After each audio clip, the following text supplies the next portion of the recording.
What's going on, family? Black Feniks checking in. Right now I'm at the headquarters about to start working on this platform.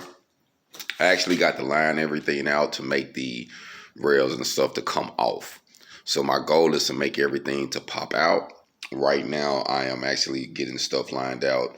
Got a couple more pieces to cut, and I'm just making sure my pieces and stuff fit before I jump in and start welding and tacking it up. I like to make sure that the fitting is good first. I think you should make sure you fit your work very well first before you just get to going wild and start welding things where you ain't got to cut nothing loose and rework yourself. Welding is usually the last process when it comes to fabrication.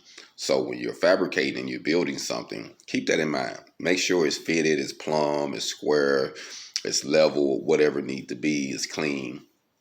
Because cleanliness is next to godliness. So if you prep your work before you dive in, it'll also help you make a better weld, help you make a better layout, and things that kind of smooth themselves out for you. But you have to be able to have some preparation. So I just wanted to say that this morning while I get ready to line this out. From the sliding in the middle of the floor and start working on it. I actually was working on some handrails yesterday, and they are dry, so I'm going to go and install them today. I'll be installing these handrails that I made.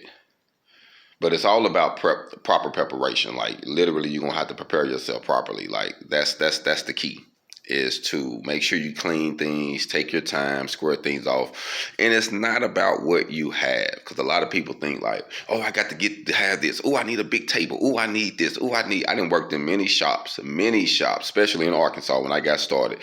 We line a lot of our fabrication and designs out on the floor because some of the designs were so big, we couldn't have tables that big, on a small thing. So I was just used to working on the floor and then get to the table to do the small things like stuff like this, stuff that you can work on the table. But, I'm used to lining out things on the ground. So utilize what you got. You can draw it on the ground. You can get your ideas. You can get you a development, and then you can go from there. But I think it's very, very, very important to just make sure you do the proper steps. Don't be in so rushed just to, oh, I can't wait to weld it up. And then you got to cut it back apart because you was moving too fast. I've been there. Then that's the only reason I can say something to you about it. So just wanted to say this morning, as we enter into this 2021, proper preparation prevents piss poor performance. So let me say that one more time. Proper preparation prevents piss poor performance. Your imagination is your limitation. Remember that. HogOn.